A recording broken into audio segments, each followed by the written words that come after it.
Okay, here we are. Backlash 2016, the first WWE Smackdown Live pay-per-view event. First things first, what the heck was Daniel Bryan wearing? I mean, it's like some sort of weird Hindu Asian shirt with a flannel underneath for some reason. Okay, anyway, in all seriousness though, I just stopped watching it about 15 to 20 minutes or so ago. And yes, I am still recording in this format, so you're just going to have to deal with it for now. I will say this, first thing, again, starting off with the atmosphere. The Richmond Coliseum, nice little arena. It's not so cavernous as a lot of the other arenas you see for WWE shows, whether they be pay-per-view or not. I think it really helped bolster things.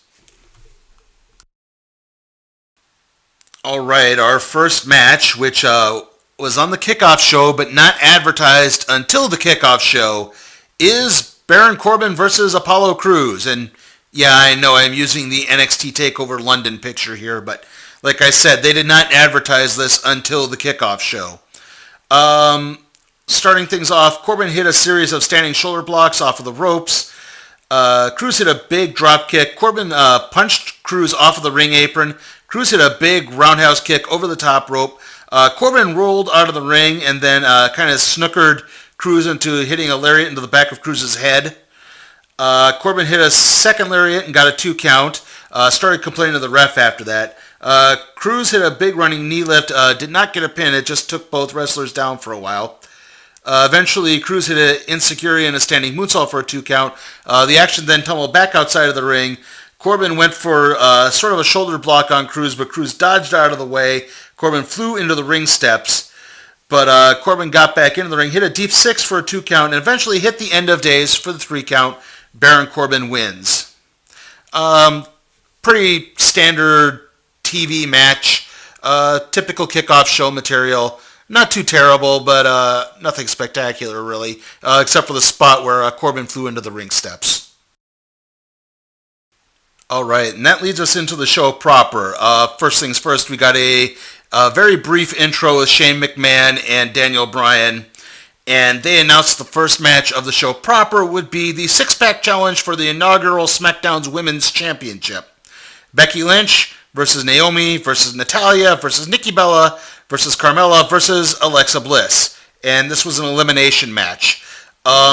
I'll say this right away early on. There were a lot of bumps involving Nikki Bella's neck. And considering the fact that it's a surgically repaired neck, that does raise a few threat levels to me. I just don't know if that's such a good idea. For example, right away, Natalya clotheslined Nikki right over the top rope, and she landed on the back of her head on the outside of the ring. Another point, Carmella went for her cone of silence submission hold, which is a figure 4 head scissors. Like I said, it goes right around the neck and torques back on the neck, but Nikki countered out of that and hit an Alabama slam. Naomi hit a springboard onto the 5 other women outside of the ring, again, including Nikki Bella and her neck. And then Naomi and Natalya hit a blockbuster powerbomb combo on... no, wait, never mind. That's not Nikki Bella related, but anyway, Naomi and Natalya hit a blockbuster powerbomb combo on Alexa Bliss. This enabled Naomi to eliminate Alexa Bliss. Almost immediately, Natalya put Naomi in the sharpshooter. Naomi tapped out. Then Nikki Bella came in. Nikki eliminated Natalya, but then Carmella immediately rolled up Nikki and got the elimination. And almost immediately after that, Becky got Carmella in the disarmor. Your new SmackDown's Women's Champion, Becky Lynch. Like I said, a lot of high spots in this match. It was still fairly solid. I mean, for a match with 6 people in it, it could get clunky real fast. And thankfully, most of these women were pretty much able to do that. Also, I guess I would be slightly remiss if I didn't mention that Alexa Bliss has a new look. Less Freddy Krueger and more Harley Quinn from the Suicide Squad movie. And so... here are a couple of more images of that. And after that, Becky Lynch gave a brief interview calling herself Becky Balboa. Okay, our next matchup is the second chance tag team match in the Smackdown Tag Team Titles Tournament. The Usos versus the Hype Bros. Right off the bat, one must note that the Usos no longer have the face paint as they are now heels. However, they still come out to the face paint resplendent video. Even the, I think it's the Force in the Paint logo is still up on the Jumbotron. Also, because they don't have the face paint, it's now even harder to tell which one is which. Eventually, they identified Jimmy as being in a tank top and Jay as basically being shirtless. Anyway, the Usos just pretty much dominated this match. Raleigh and Ryder had a couple of high spots. Ryder countered suplex into a neck breaker. Mojo speared both Usos outside of the ring. But other than that, that really didn't do much. Jimmy broke up an attempted hype Ryder. It's then that the Usos began to target Ryder's knee. Jimmy locked Zack Ryder in a tequila sunrise, and Ryder tapped out. Usos win. Okay, somewhere around this time, I can't remember if it was before this match or in between the third and fourth match, there was a backstage vignette in which Bray Wyatt attacked Randy Orton, sandwiched his leg in the door a bunch of times, jumped on the leg a few times. This would have another result. I'll touch on that when we get to the Bray Wyatt-Randy Orton match. Okay, after that, it's the WWE Intercontinental Championship match, The Miz versus Dolph Ziggler. Right away, Ziggler kind of went on the offensive. He tried to put Miz in a rear naked choke. Miz eventually began to fight out of it, and he catapulted Ziggler into the bottom rope. He then catapulted Ziggler out of the ring. Miz dodged a Ziggler splash. Ziggler hit the ring post with his head. Miz locked Ziggler in a modified surfboard, began to target Ziggler's neck, then Ziggler's knee. Ziggler countered a skull-crushing finale into a roll-up and got a 2 count. Miz hit a powerbomb and got a 2 count, and then a sit-down powerbomb, sorry. And then Miz started selling a shoulder injury. Ziggler then came out and hit a famouser on Miz for a 2 count, and then Ziggler started selling a knee injury. A lot more action involving Ziggler's knee. Ziggler hit a big super kick, tried to go for a pin, but Miz got his foot on the ropes. They got outside the ring. Miz tried to walk away and get a count out, but then Ziggler came after him, tossed Miz back in the ring. Maurice then sprayed some sort of perfume or something into Ziggler's face, allowing Miz to hit the skull-crushing finale for the 3 count and the victory. No real shock here. It just doesn't seem right to take the build off of Miz, as he's just really starting to get hot with it now. Not entirely sure I like the spray in the face finale, though. That just seemed kind of cheap. Also, the match itself was fairly pedestrian. It was rather forgettable. Anyway, on to the next match.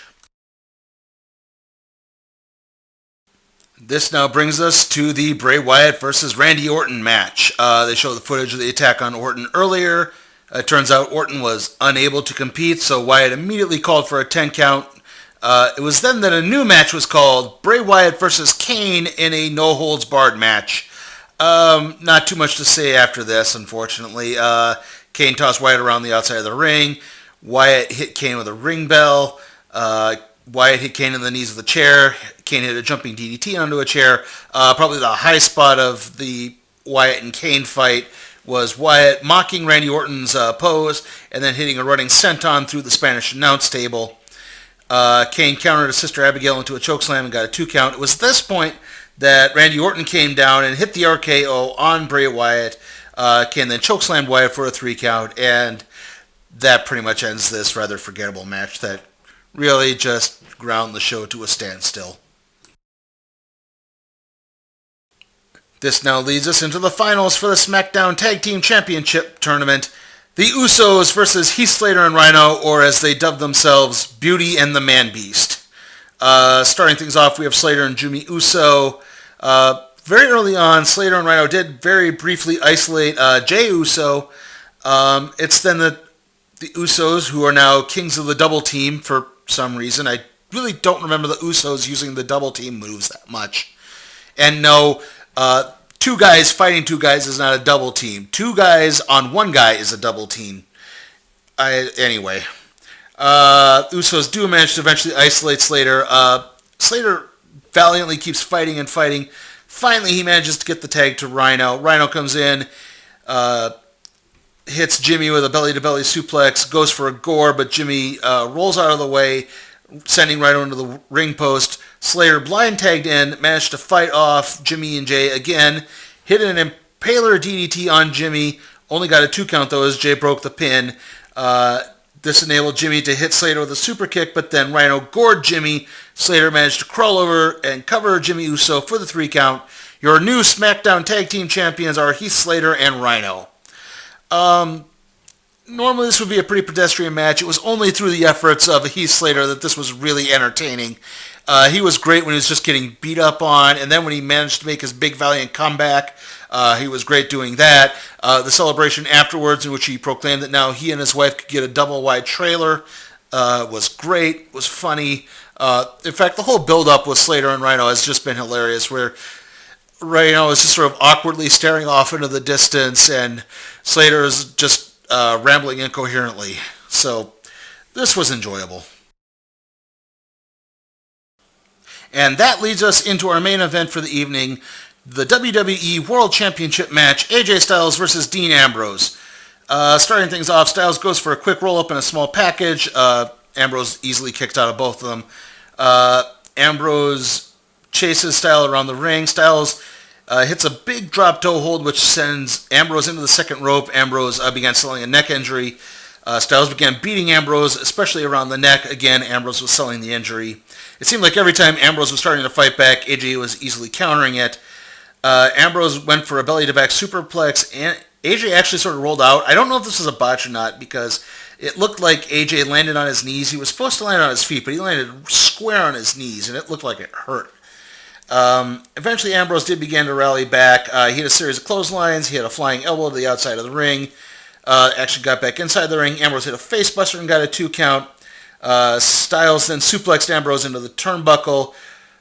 Styles then drove Ambrose's knee into the ring, began setting him up for the calf crusher. Styles went for the calf crusher a couple of times. First time, Ambrose got to the ropes. Second time, Ambrose fought out and began pounding AJ's head into the ring mat. Ambrose catapulted Styles into the ring post from the ring apron. They were both on the ring apron. Styles flew into the ring post. Styles fought back again, hit a springboard 450 for a 2 count. Ambrose hit a running axe handle into the crowd. Styles hit a Pele kick, which Ambrose then countered into his lunatic lariat. This enabled Ambrose to go for the dirty deeds, but Styles fought out and backed Ambrose into the ref, temporarily knocking the ref out. Styles then hit a low blow on Ambrose and hit the Styles Clash for the 3 count and the victory. Your new world champion, AJ Styles.